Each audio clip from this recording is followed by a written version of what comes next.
Hello, guys and gals. And I had to look up just to make sure this was this week's book to review because I've actually been reading quite a few books, and so I didn't remember which one I had put for this week. So, anyways, we have something from the Bendy and the Ink Machine universe here. The book is basically set up to be like it is from that exact universe. Um, in Bendy and the Ink Machine's universe, Joey Drew's animation studio was kind of a lot like Disney. I mean, because Bendy was everywhere, um, and really, really popular, and rightly so.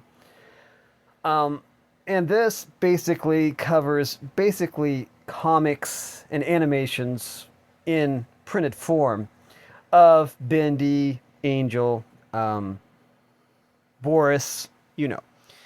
And so, yeah.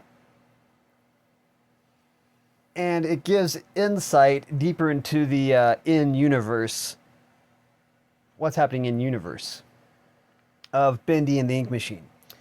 I have actually never actually played Bendy and the Ink Machine.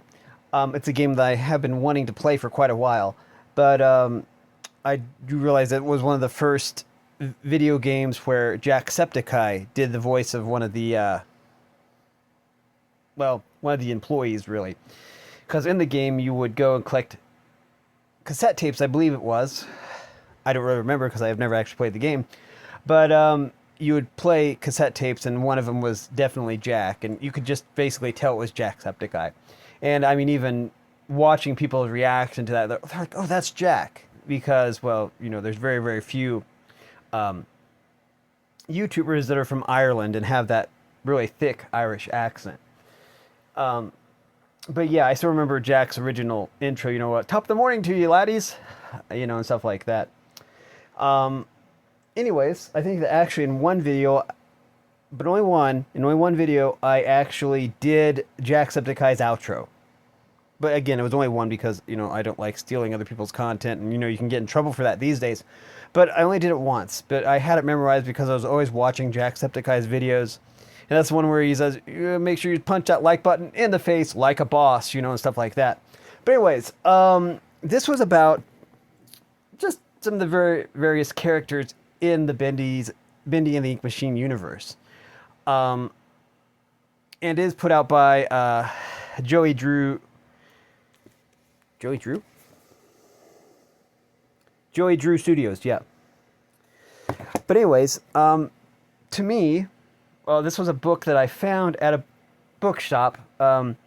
It's a used bookstore. You take your books there. You get credit. The credit isn't actually worth money, but you get a better deal on the books that you do pick out by donating books.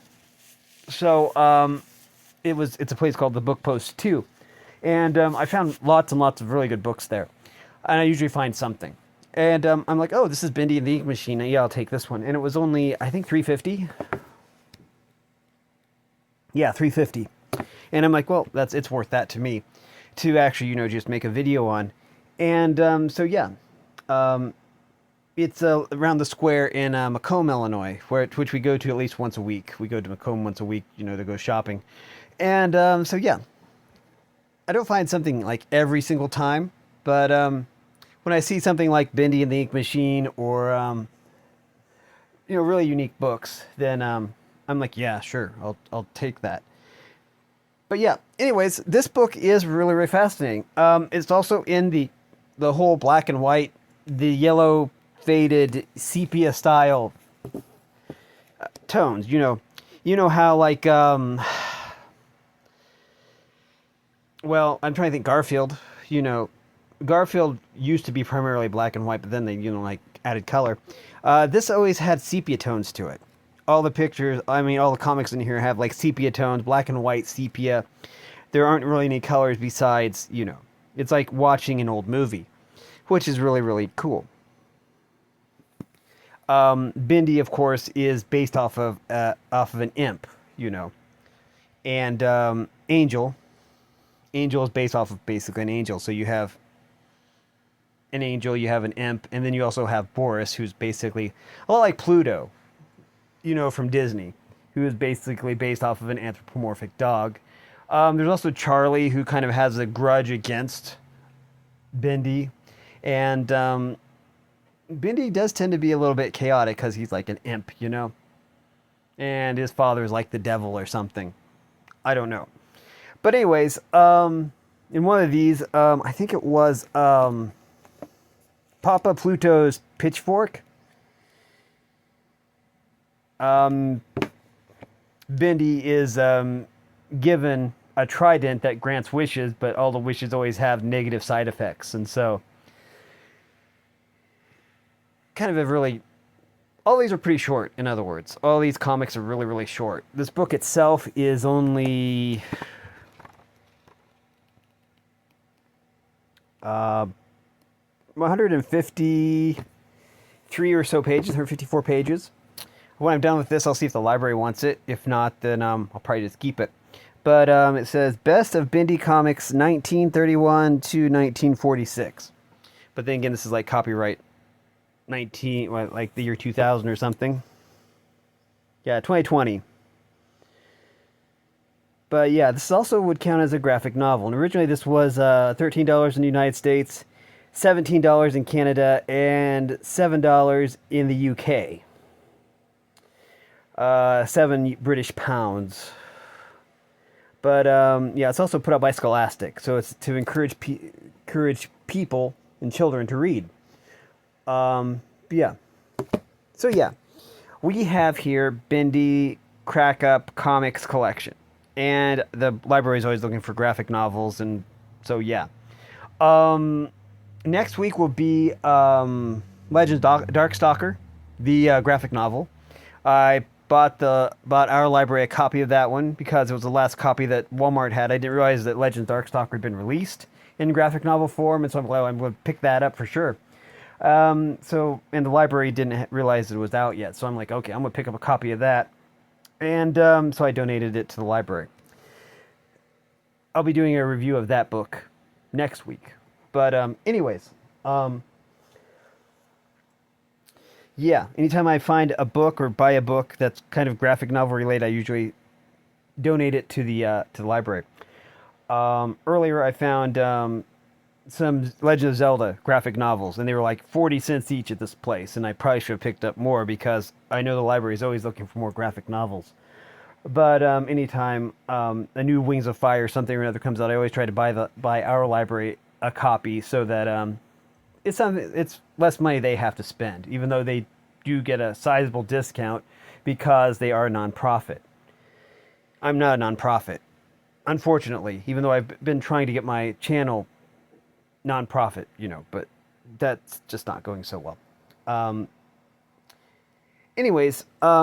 But anyways, Bendy Crack Up Comics Collection is very, very good, especially if you love the Bendy and the Ink Machine games. Eventually they released a sequel to Bendy and the Ink Machine called like The Dark Revival or something like that. But this is a very, very good book if you're a big fan of the Bendy and the Ink Machine game and the universe itself. But yeah, this is a book that I would highly recommend you check out, but that's just my opinion. You can either take my opinion or leave it. Either way is fine. What I like most about this book is that it's comics. I mean, it's low impact. I mean, your brain doesn't really have to process very, very much because it's just like pictures and very few words. And sometimes you just like the simplicity of that. And well, I know I do. I like the simplicity of that sometimes, because it's not like I'm trying to focus on words. It's like there's pictures. So, yeah. But anyways, yeah. Long story short, amazing book. Check it out if you can. If not, your local library can probably get it. I know that in Illinois there's like something called Rails, that allow, or interlibrary loan, that allows other libraries to borrow books from other libraries. Also, there are some apps that you can get through your local library. I know that we have, with ours, it was Boundless, but now it is, I forget what it changed to, but Boundless changed to something else. We have Libby through our library. We have, give me a sec. So, through our library, we have Bibliophile through the Facebook, which has like all of the old books that are like free now that you can just basically read for free. I think that's through Bibliophile or something like that. We have Canopy through our library, and that's Canopy with a K, Kanopy, which is a streaming service. And we also have Libby. Libby is another one. And something Palace. I don't know. I'd have to ask again what that one is, but it used to be Boundless, and then they changed it to like Mind Palace or something Palace. But anyways, so your local library probably has those too, or something similar. And so yeah, it depends on if you like ebooks or not, because most of those are like ebook apps. But anyways, let's see. But yeah, that is going to do it for this video. Thanks for watching, everyone. You are loved, and have a great day.